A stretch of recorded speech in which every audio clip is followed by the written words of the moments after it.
Gesine, Yes, Jeffrey. did you hear the one about the 2 slices of bread? No, I did not. Well, there were these 2 slices of bread, and they were just sitting around early one morning having a nice, easygoing chat. Yes.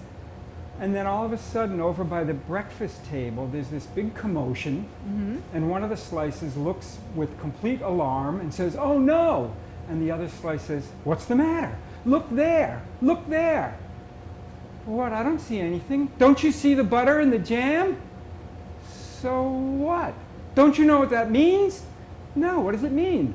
"We're toast!" It's a true story. Hi. Hi. I have a question for you. Ask away. This is our 11th week. Yes. So for 10 weeks, we've been saying hello and goodbye with my right foot and your left foot. Correct. So why are we now changing left and right? What's going on here? Because you are on the pastry side, I'm on the yeasty beasty side. I have to make a pastry? You have to make a pastry. You're going to use yeast? I'm going to use yeast. Oh my gosh. Woo. Well, there are times that you didn't use yeast. You did pasta. That's right. You did do pasta. And I did do donuts. So, but this is, we decided to switch it up and make it really interesting. Yeah, so what are you going to make? I'm going to make something called Zwetschgendatschi. And what are you going to make? I'm going to make Checkerboard Sablé cookies. That are beautiful. They are so beautiful. I saw your dough walking into the fridge. Oh. It's a good looking cookie. It's a really good looking cookie. So I'll start on the yeasted side. And we'll do, what I also like about today is that it's got patterns and it's got color. Yeah. Everything has kind of got, and this is all sweet. So this is a sweet cake. This is not a bread, this is a cake. And Zwetschgendatschi, in this case, is a bit of a misnomer. I actually had a conversation with my Bavarian family, and I had to say, Servus, Tante Christel, Barbara, hello. So I wrote that, I wrote my little cousin Barbara, and I said, listen, if you're using round plums for this, is it still called Zwetschgendatschi? And she said, no. Round plums are Pflaumen. And the oval ones that you can only get in September, August are Zwetschgen, which are the Italian plums. And then so the next question was, so then if you use traditional round plums, is it then a dachi? And she said, and it was like this philosophical conundrum. Yeah. What's the translation of dachi? Well, it is unclear. It could mean either press or pinch. So that's how you put the plums into the dough. But either way, Italian plums aren't available right now, but it is my favorite summer treat. And if you look at the links, you can go to a story about the history, my family's history with this, because I'm not going to go into it here because I don't want to start weeping, because it will make me start crying. So I'm not going to be weeping right now. So later, go there, and also the dough mix is right there. Just click the link for the dough mix because it takes a while. It's an enriched dough, which needs a little time and care. And if you look over here, I made the yeasted dough that I'm using, but I got my hands on a ton of apricots. So this would officially be called an Aprikosenkuchen, an apricot cake. But it's yeasted, it's got all the elements that what I'm making with the plums, but so this is so you can see, there I am making the mix. So go there for the mix. I love how there's some dark bits that got a little singed around the perimeter. Just a little, that sugar on the apricots. So we'll start with regular plums. So if we're going to be technical, this would be considered a Pflaumenkuchen, but know that when deep summer arrives, August, September, look for Zwetschgen. Those are those beautiful, almost black oval Italian plums. That is what is traditionally used for this cake. So if you were to look at the mix, that will show you how to make the dough, and this is the dough itself. And I just rolled it and pulled it to about 15 by 10 inches, and then I let this covered rise for about an hour. Once it has had that rise, I'm going to now press the plums, I'm hearing beeping, into the dough, but first we want to sweeten it up a little. These are cookie crumbs. So traditionally in German baking, You would use sponge cake crumbs, and this is one of the things I love about German baking is that nothing goes to waste. So like in my strudel filling, if I've had a dome of vanilla cake, I will keep that. I will toast it off and make crumbs like breadcrumbs. You probably don't do that regularly, so what I did instead is I swapped it out for like just a vanilla cookie. There's like social biscuits, whatever they're called. I just grind them up in the food processor. And those crumbs will absorb some of the moisture that That's the fruit exactly exudes. right. So it does a couple things. It brings sweetness to it, and almost a little crispiness, and it absorbs any juices that tend that would to flow otherwise out. go into the dough. Exactly. Yeah. However, you do want some of that juice to color the dough, because when you slice into it, one of the beauties of it is that you can see the cradle of purple that just makes my heart sing. So what we did at home, when you would go to the bakery, you would get Hefeteig, which means yeasted dough. At home in Virginia, when my mom could get her paws, which was rarely, but when she did, she would clear out the grocery store, Safeway in Arlington, of all their Italian plums, and she would make what's called a Mürbeteig, which is a sweet dough, and I love that too. They're equally delicious. The Mürbeteig is just a little simpler and faster because you don't have to do all the furious mixing. You And don't it's have to, richer too, though. It is isn't richer. Yeah. It's a lot of butter. Yeah. It is a little sweeter, but the lovely thing about this is that you get sweetness added in from those either cake crumbs or the cookie crumbs. And then you get it from, I'm going to put sugar on top of the plums, and I'm going to make a strudel for the top of it. So you get that sweetness in this too. Because really Italian plums have a lovely tartness to them, and they're just really special. Now you'll notice here that I cut these plums, and I bought all the black plums in the north, really. I mean, you can't go from New York to Maine and find a black plum now. So this is called a Pflaume. These are all Pflaumen, meaning plum in German. If it were the oval one, it would be a Zwetschgen. So I just don't want to be in trouble with my family for saying the wrong thing. So what I did is I got the large ones that I could find, I got the smaller ones that I could find, and what I'm doing now is literally pressing the pieces, and I cut them up depending on whether they were the big plums or the small plums, so that they would create a pattern in there and fit decently. The other thing that's important is that you get a lot of fruit. So traditionally it'd be about 4 pounds of fruit for one cake. That's a lot of fruit. When I do the Pflaumen or the regular plum, I just cut them in half, and then obviously you take out the pit. When I do the Zwetschgen, which are the oval ones, I don't cut them entirely in half. I leave a hinge on there, so they're open like a book, and then I cut a little bit right here to open them up when they bake. So here we go with my 4, 1. I think it's listening. What's it doing? The camera's having a fun time. See, I created an interesting pattern, and you do not have to do this. This is just based on the types of plums that were available. You can see how different they look. Some of the flesh is kind of that green, and some of it is very red. And the ones that are very red are quite big.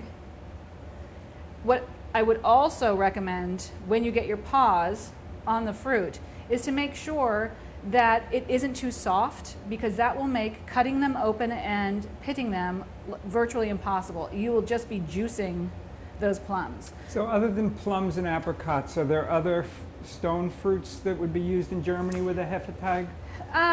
Well, I'm sure there is an Omi out there who uses cherries Sure. when they're out and about. Are peaches too juicy? Or peaches, I think, would be too juicy. And quite honestly, a nectarine would be another option as well. I really think that it's such a seasonal dessert that if it's in season, I say, and if it doesn't juice out too much, go ahead and use it. And so I love to create patterns, even if you have disparate types of fruit. But really, the point is that you pack them in side by side, and this is the dachi part, even though this isn't officially a dachi because they're not the oval ones. You have to press in the fruit. So it's almost like you're doing a punch down with the dough, right? By pressing down with the plums. And I actually think this is quite lovely because you get the 2 different sizes, and the color variation is nice. I actually had more plums than I needed, which is shocking. So there we go. Plummy. They're very plummy.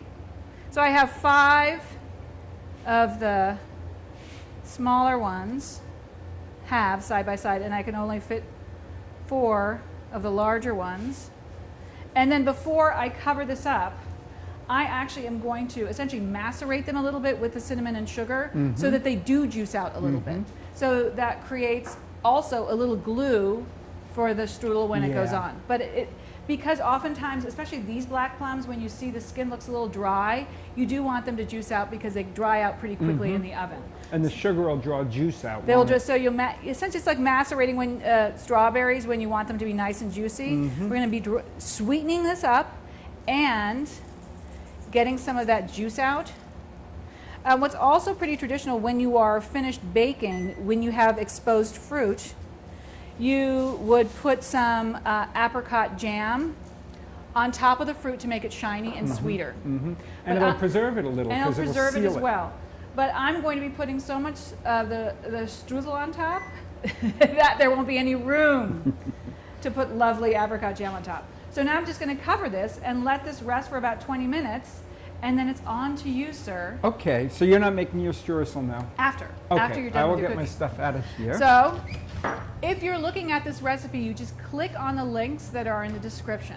So there's a Zwetschgendatschi one for the whole recipe that gives you the recipe for the dough, for the streusel, for what else? Just all the other fixins that go on top of that. There's also the link that shows you how to make the dough. That's a separate video because it takes about 15-20 minutes. So we figured we'll do a separate video so you're not sitting here staring at a mixer for 15 minutes. Now technically this is called a Pflaumenkuchen because we are using the round plums. Zwetschgendatschi, which is Bavarian. It's like a different language. So instead of like, ich heiße Gesine, my name is Gesine, that would be German. Ich was Gesine would be Bavarian. Different languages. So only in Bavaria would they call it a Zwetschgen. But in northern Germany, they would probably call the ovals just Pflaumen, and then maybe Italian plums. Oh my gosh, the world, language, it's amazing. Also, again, Servus Barbara, Servus Tante Christel. Thank you for giving me all the information about the plums that I ever needed and I wanted. So now Jeffrey has his gorgeous dough, and we're going to do this backwards. So he's going to cut his assembled dough so you can see what it looks like and how thin he cuts it. And then we're going to assemble. And then you're going to assemble already made dough. Already and made then dough. Last but not least, after a while, I'll mix it dough. You'll mix it. So Jeffrey, those are art. Those are beautiful. So these are checkerboard sablés. They're fun to make. They're a little bit challenging, but in a kind of fun way. And they're pretty to look at when they come out of the oven. And this would be the scrap dough that's lightly kneaded together to make a marbleized one. And we'll see all of these being made after a while, but we'll start with the cutting. I like to cut these with a really fine paring knife. And do you use a ruler when you... I eyeball it when I do this part. Okay. I'll use a ruler when I go to the fashioning of the dough. Right. And it's important, isn't it, that it's nice and cool when you do this? Yeah, this dough is just now brought out from refrigeration. These keep very nicely, so it's worth making a whole batch. And if you like the flavor of these, but you find it's a little bit too challenging to make the checkerboard, first thing you can do is commit to the challenge. Second thing you can do is say, no, I think instead I will just make the dark dough and the light dough and then make the whole thing marbleized. That would be pretty simple. It just, you know, even when it's not as perfect as yours, it's still striking and beautiful. It still looks good. Yeah, it looks good. Those look And it is especially good. fun. I mean, to have a baking challenge, I think probably most people watching our programs enjoy baking challenges, Yes. right? One thing I should point out is that you'll see some areas that are kind of white in here and here.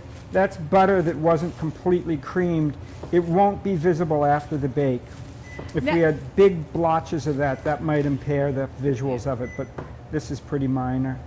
But speaking of, what kind of butter did you use? Did you use a high Unsalted only. fat? Unsalted but American lower fat or higher fat? I always opt for high fat if I can get it, but if I couldn't get it, I would just make it with lower fat. Yes. Let's see. And now here's the marbleized ones.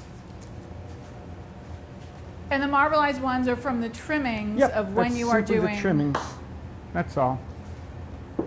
So so oftentimes people will just knead everything together. Yeah, you can do that as an option. Yeah, but this is so great. The marbleization is just as beautiful, I think, as a checkerboard. I do too.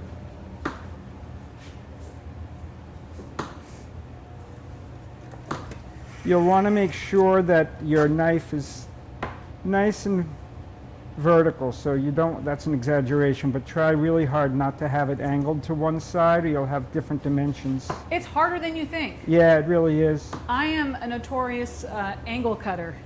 And there's nothing wrong if it's easier to, instead of eyeballing it like I'm doing, there's nothing wrong with scoring things with a ruler. Right. So that you're really sure that everything's the same size. So I think these will go here. I have seen people also using dental floss To to cut? cut cookies like this. Yeah.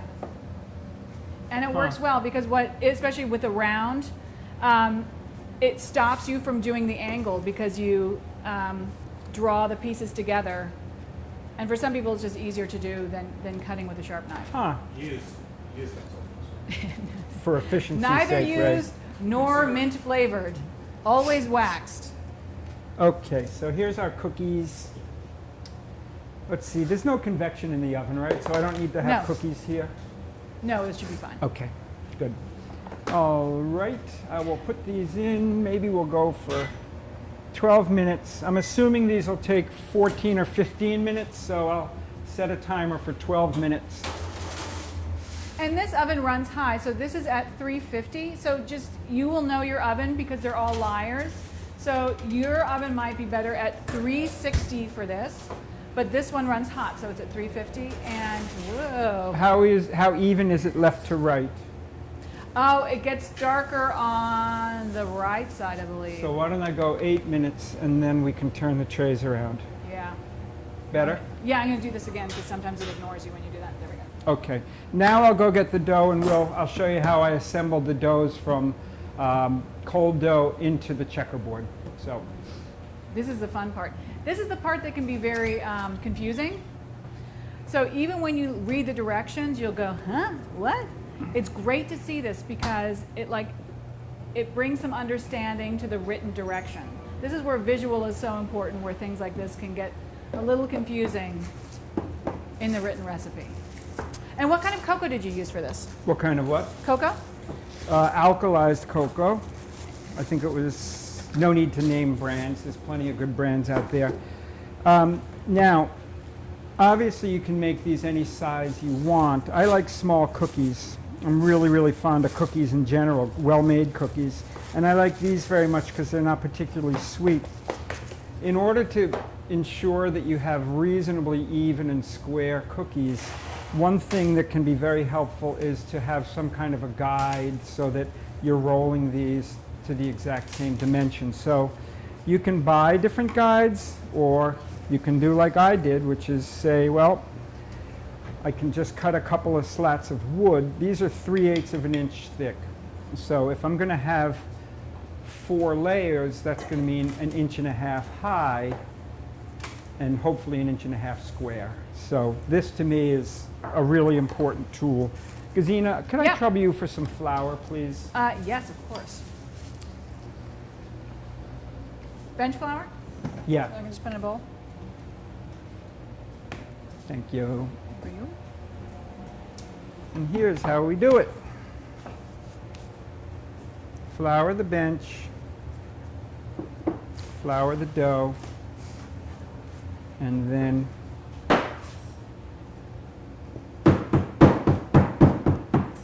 oops. This dough is cold. I made it yesterday.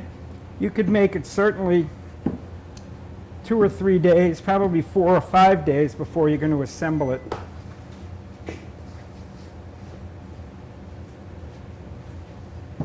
So those initial poundings with the pin, that's pretty much just to wake the dough up. Well, it helps it from cracking. Yeah, exactly. So now I'll put this here. You look pretty spot on right already.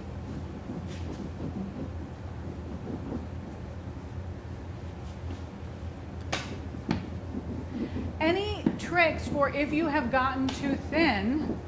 If you got too thin too soon, you can literally press it back into shape and make it a little bit too big so you can pin it down. Okay, so this is 3/8 of an inch, reliably. So excess flour comes off. The dough is still good and cold, which is important. We'll leave it there on the nice cold marble.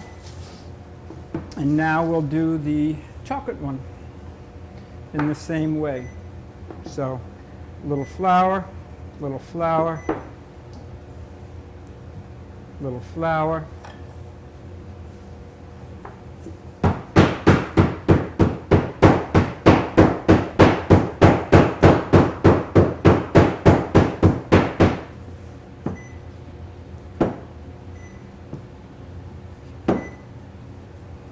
That color is just glorious. So when Jeffrey said alkalized, look for Dutched cocoa. That's usually what it will say on the packaging. Yeah.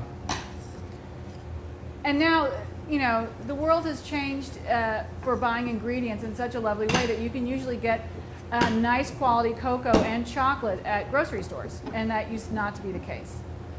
That's right. So you'll notice this is far from geometrically perfect. That doesn't bother me because whatever trimmings I have to make it geometrically square or rectangular, the trimmings are all going to be used. In fact, I kind of like when I have a fair amount of trimming because it gives me a sufficient number of marbleized cookies. All right, now we have our two doughs. And again, 3/8 of an inch thick. That's what, I mean, you could do 1/2 inch and have a 2-inch cookie. Yeah, but I like the smallest ones. I like it. That this way you is a can little eat more 3. Okay, now I have some egg white that I just whipped up with a few drops of water. And this is your glue. this will be glue. So you want to be thin but thorough so that everything's covered. Otherwise you'll have some separation of your cookies. So there's that. Then I'll lay this over. Did you sieve the whites at all before you? No, I just whipped them well. Okay. And break now up- I'm going to lightly pin this together, but be careful you don't go too strongly, because if you do, what'll happen is you'll make this thinner. And so you'll wind Right. up with rectangular cookies, not square cookies. Okay? Now I'm going to cut this in half.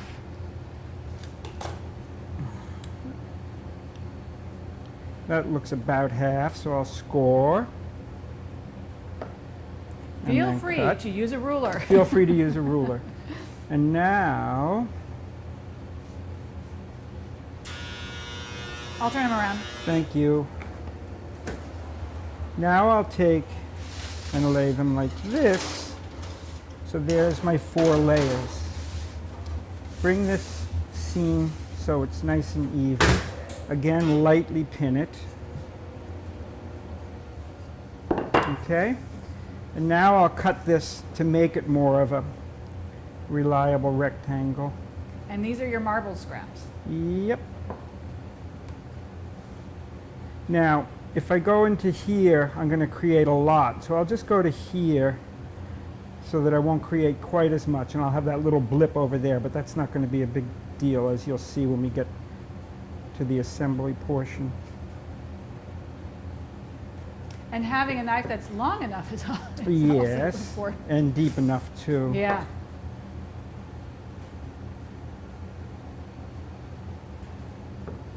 Okay. And here's another thing. Having the dough cold, you can also see as you're cutting it, is important because as you are cutting it, if it is not cold, it will start It'll mush. mushing the Yeah. dough together, and Yeah. it won't have that wonderful, Yeah. perfectly sized little squares.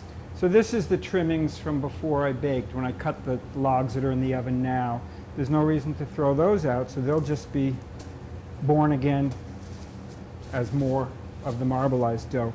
Now what I'm going to do is, now I do use a ruler, because if Yes. I have an inch and a half here, I want the cookies to be an inch and a half square. This is where it gets tricksy. So what I'll do is, I'll mark them at 3/8 and 3/4.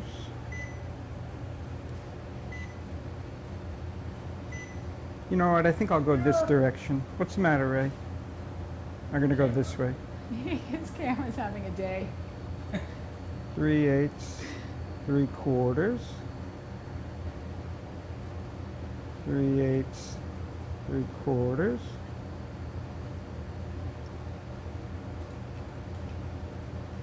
3/8, 3/4.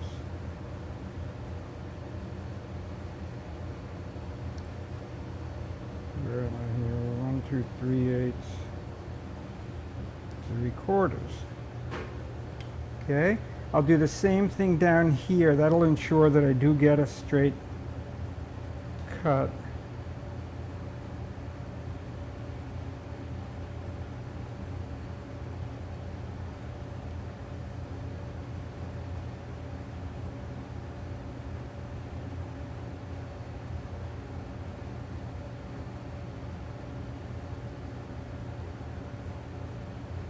Yeah, this is crucial because as you're making that cut, if you don't do it on both sides, it will end up being, for me, a disaster. Because you end up going, Yeah, you end up I having would. unparalleled lines. They go off piste, as I say. So Gesine, I'm going to cut all these, but I'm going to cut 4 of these and assemble them, Yeah, and then we can go back to you, and I'll assemble the You got second it. pair, the second 4, while you're doing things.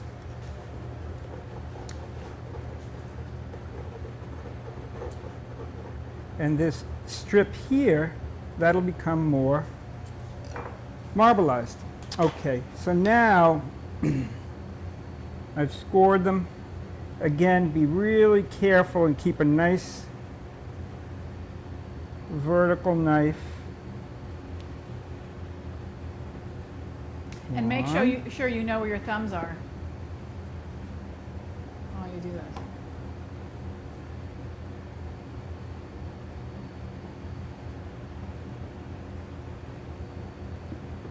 I mean, you could really make a beautiful stripy cookie too if you wanted to just cut those pieces. Sure. And so you're cutting 4 strips to assemble. That's right. That's right. Okay, so I'm going to now assemble, and I'll come back to this, the rest of it. I But just want to take a to bite assemble out of it, that pocket too. it's really quite simple. Again, thin so that it becomes tacky quickly and becomes glue. And now I simply lay this one offset. So if it's chocolate, blonde, now I go blonde, chocolate, chocolate.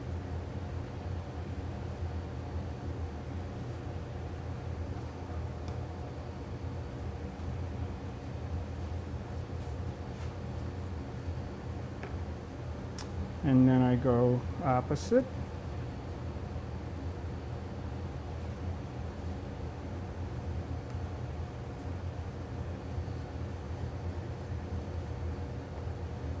And then opposite.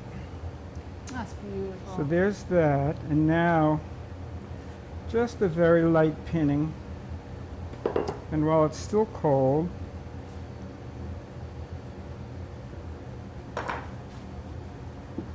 I'll cut it for the marble. Okay.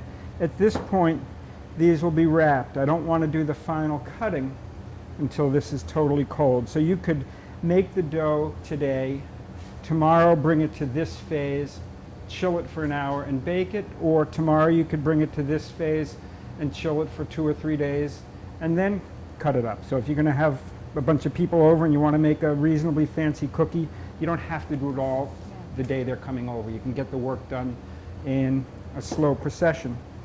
Okay, so there's our assembled. It's beautiful. You know, I would have a problem of not making them right away because I would go back to the refrigerator and take bites out of the dough. I'm just going to give this Just me. the marbleized. Oh, and let's then- marbleize it. Back to you. Right? My gift So- has become sentient. So here's the scrap. You don't want to knead it till it's the same color, obviously, or it won't look good. So just kind of mush it together and then roll it. I like to roll it so it's about the same dimension. Now, isn't that good timing? So it's about the same dimension as the log. Okay? How are we They're a little looking brown. here? So I would say 12 minutes and they got a little brown. Okay, so here, how do you know when they're done? What I do is, I like to, this I can tell just from the brown tinge Yeah. on these, but generally what I do is, I turn one upside down and I look, and you'll want to see some browning of the blonde dough. It's pretty hard to ascertain things from the chocolate dough, of course, but the blonde dough should start showing some color. So this is definitely done. And look at those marbleized ones. All right, Those are special. and Look here's at that. these. I love it. Okay, back to you, Gesine. Gonna make some strudel. I mean, some streusel. A strudel will be something entirely different. Now that I have this assembled, it's been resting for about 20 minutes. You just want to give it some time to puff back up after you set in that fruit. I'm gonna make the streusel for on top. Now, this recipe is a part of the main recipe that I gave you to make the entire cake. However, you can make this and you can double, quadruple, however you like it, and use this streusel for pies, for muffins, whatever you like. So I will make a big batch. I will get to the stage where everything is combined and crumbly, and I'll put it in a big Ziploc bag and freeze it. And then you take out pieces as you need it. Just, you know, I sometimes bake it off on a sheet pan and put it on top of ice cream. When you need it, the streusel is there. So in here I have a cup of all-purpose flour, a 1/4 cup of brown, and then a 1/4 cup of granulated sugar, and a pinch of salt. And I also added, and this is totally optional, it's really not a part of the regular recipe, a handful of slivered almonds, just for fun. And then over here I have melted, unsalted butter, 7 tablespoons. And I'm going to add that all in.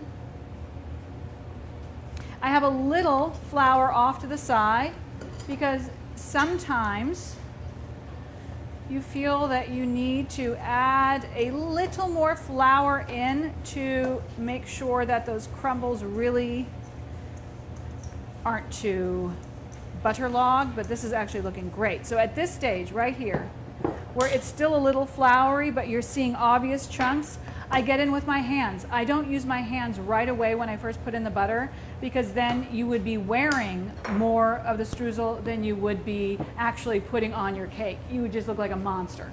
So at this point, I'm going to use my hands, and I'm going to pinch to combine some of that flour and to create those lovely crumbles. And I don't toast those almonds ahead of time because I don't want them to get too brown in the oven, because they'll get nice and toasty once they are baked in here. So this is going to bake at 350, and it bakes for about 30 to 40, 45 minutes. After I put on this lovely stuff, and I use all of it. I go crazy. You don't have to, but what it does, because you don't have a very sweet bottom, you add some sweetness with the streusel, and it's lovely. So when my mom made this, she would make what's called a Mürbeteig, which is like a sweet dough or a short dough, and that would bring all the sweetness you needed, so we often would not put any streusel on top. But in this case, it needs it because plums, you can see that these red plums are obviously nice and sweet, but the Italian plums often are very tart, but they have just a lovely flavor, and they do need that little bit of sweetness riding through them on top. So even. And then it will go into the oven, as I said, for about 30 to 40 minutes. What you're going to do is you're going to check for this to be brown along the sides, but I also once in a while do a quick check of the dough right in the middle if you can. I've got asbestos fingers, so I can do that pretty easily. Just realize that you might think that 30 minutes isn't really a long time for a yeasted dough. This is rolled out so thinly that it will bake quickly, so just be on top of it. The other thing that I'll do too, because the dough is so thin on the sides, and sometimes you have a bit exposed, I'm going to grab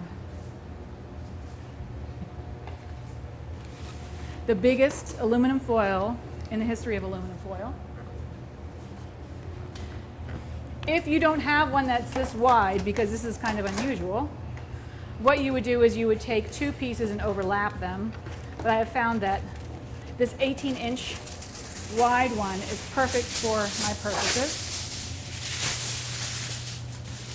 And what I will do is put this on top like so. And then I will create, so you know when you make a pie and the edge gets a little dark, too dark, and you have that little protection for it. I start off with this protection going in and I leave it on the entire time. Just that much, barely, and it's still open so that that side bakes, but it's just a little bit of protection so that edge doesn't get super, super, super brown, so that you get a consistency of texture throughout. And it's like framing the picture right there. It's like the Mona Lisa of plum cakes. So now it will go straight into the oven. It's protected on the edges, 30 minutes, 40 minutes, and it'll be delicious. Traditionally, this is served with Schlagsahne, with whipped cream. You can have it when it's warm out of the oven with ice cream as well. Prove it. That's usually what I do. I usually don't wait that long to eat it. And what's interesting is that you might think, is there a big difference between the Italian plums and these plums? I think there is. Yeah. I think there is in texture and in taste, and also in aroma. Because whenever the Zwetschgen are baking, I start crying when I smell them. So I will not be crying today. Not today. But when the Zwetschgen are ripe, they're drier than when these plums are ripe. They are drier, and that's what I was saying. When you do if you do use these kinds of plums, make sure that they feel firm. Yeah. Because otherwise, cutting them and pitting them, way too much you juice. are going to be getting juice on yourself and no plums on here. So just make sure they feel plums. These apricots, they were very firm. And it made all that work very easy. But again, if you're using the Zwetschgen, what you do is that you take the plum in your hand, and where you see that seam, that's only where you cut. You don't go all the way around, and then you part it and leave it hinged where it doesn't have a seam. Obviously take out the pit. And at the very top where the little stem would be, you make two very small cuts at the top, and then you lay them sitting up. And they sit upright, they don't lay back. They pretty much sit upright, and then that's why you need so many plums, because they're standing up as opposed to laying down. And how do you reheat it to eat it?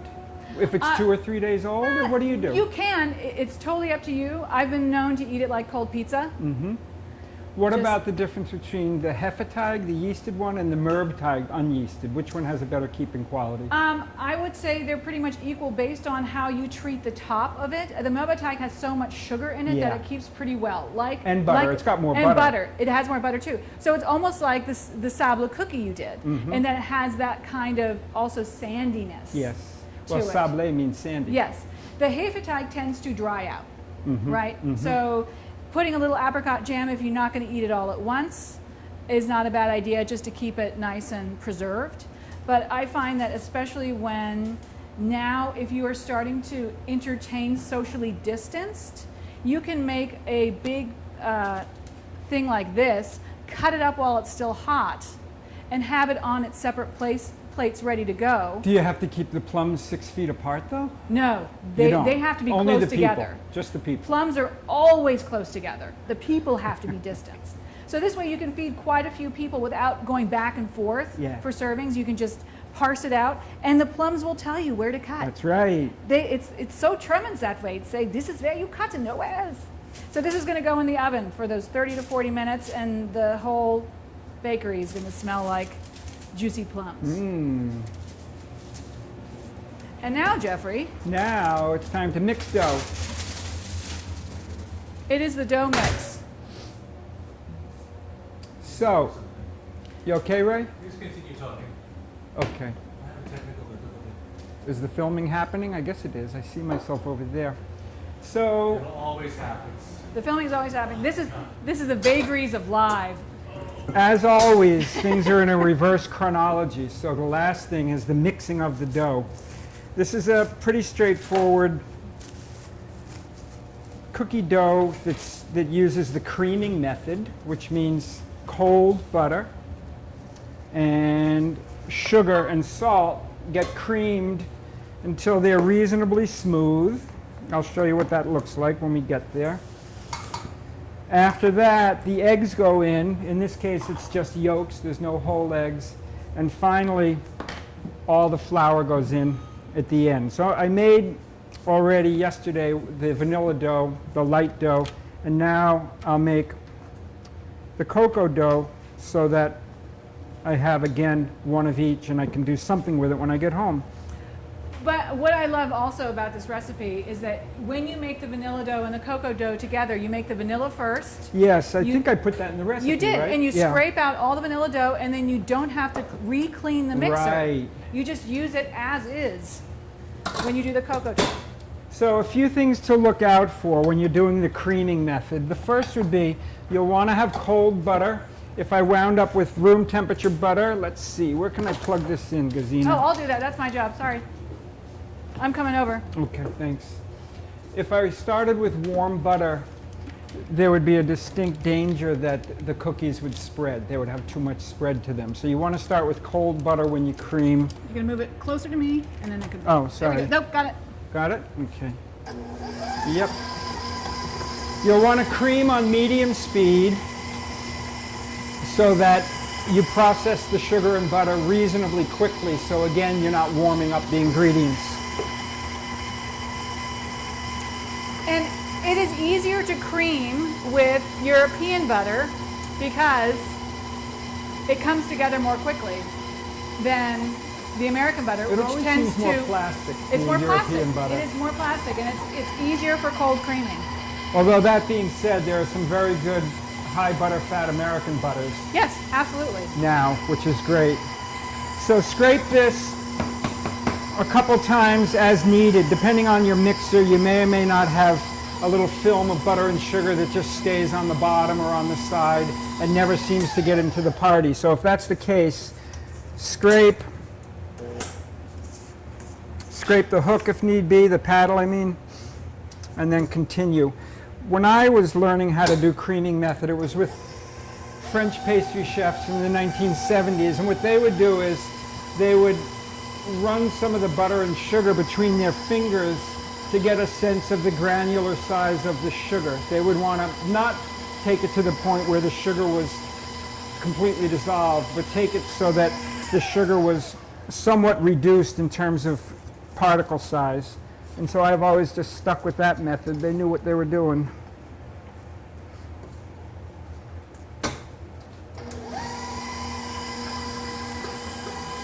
Oh, see, I call this my illegal method because it never touches the bottom.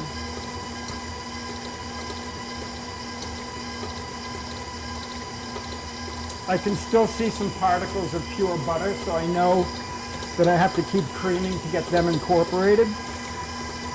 But it's close now. But the difference between creaming for a cake and creaming for a cookie is different in that you don't need to you're not looking to aerate it as you would were a That's cake. right, that's right. So this is a little zippier. A lot zippier, Yes, I it's should a say. lot zippier. A lot zippier. And I'll give it another few seconds. There's still a few particles of butter that are a little bigger than I'd like.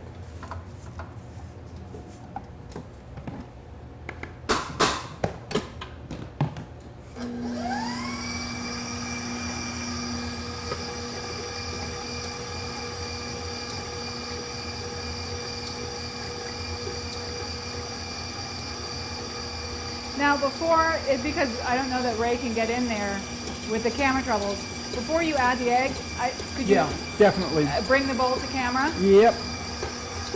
And I think we're about there now. Personally, I'd rather have a few little bits of unincorporated butter rather than 100% incorporation. Yes. Again, for the reason that I don't want to get this too warm.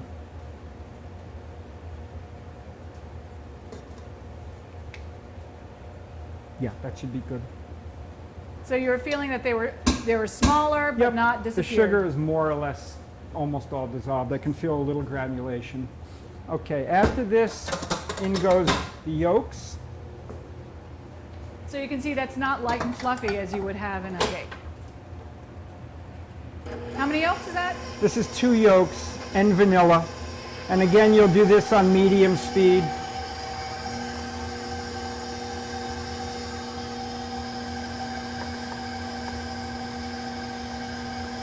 With a couple of scrapes as needed.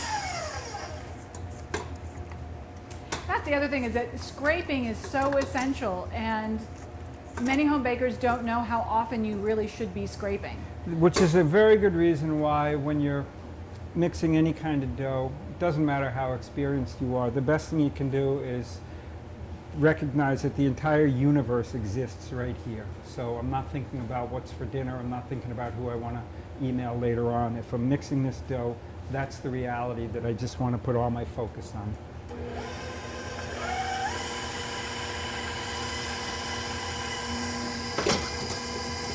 Again, illegal maneuver.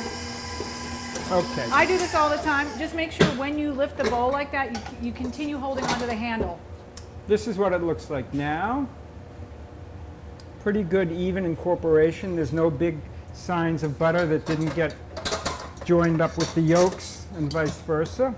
So now all the flour goes in at once. And so the principle of this kind of mixing is the following. We cream it, we add the liquids. When the flour goes in this case flour and cocoa, now we'll go to slow speed, and now we mix only to incorporation. Yeah. There's not too much danger of gluten development because the flour is going to be surrounded by all the fat from the butter. Nevertheless, if we overdo this stage, we could get a tough cookie, and we could get a cookie that spreads too much. Yes. So for the creaming method, proper technique would be now we go to a slow speed, mix it only until the flour is incorporated and we don't see any lumps. And we will definitely need a scrape down or two at this phase as well. You know what I do? I usually have double plastic wrap, and at that second, even if I see a tiny bit of flour riding the top, I'll put it out onto my plastic wrap and almost faisage it. I will smush it do that it by way hand, yeah. so that I can see it rather than over mixing it in the mixer. Yep. So first it looks a bit crumbly. Also, PSA, stop at home, stop your mixer when you do that. This would be a good time. I don't know if you can see that, Ray. Can you see it in there? Yeah, you might have to. This would lift be it a too. good time for scraping, right? Because all this stuff around the perimeter hasn't had any action. And so I want to. Again, please. Sure. Look, it is crumbly, There you go. and you can see that little bit of move the paddle here. Yeah, right there. Okay.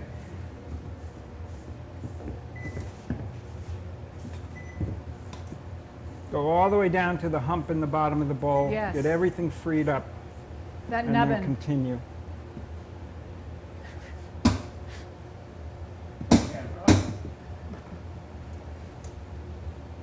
The problem when the camera becomes sentient, it does whatever it wants. And again, low. Yep. The whole time is low. Hold up.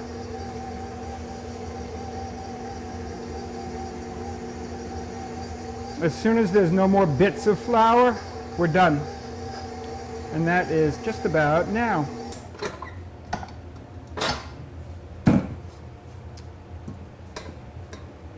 So, Do you need more plastic wrap than that? no, I saved one of the ones that when I unwrapped the cookies before, so I'll use that again.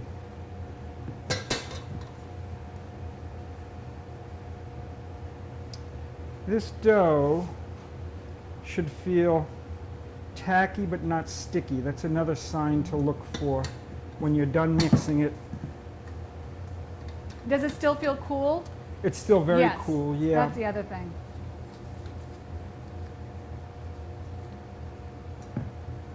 And I'll put it on the plastic and then I'll show you what I mean by tacky, not sticky.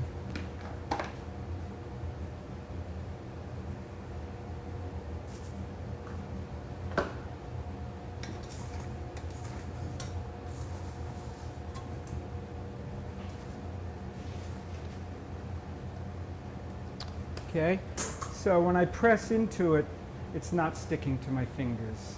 It's not dry and crumbly, but neither is it sticky.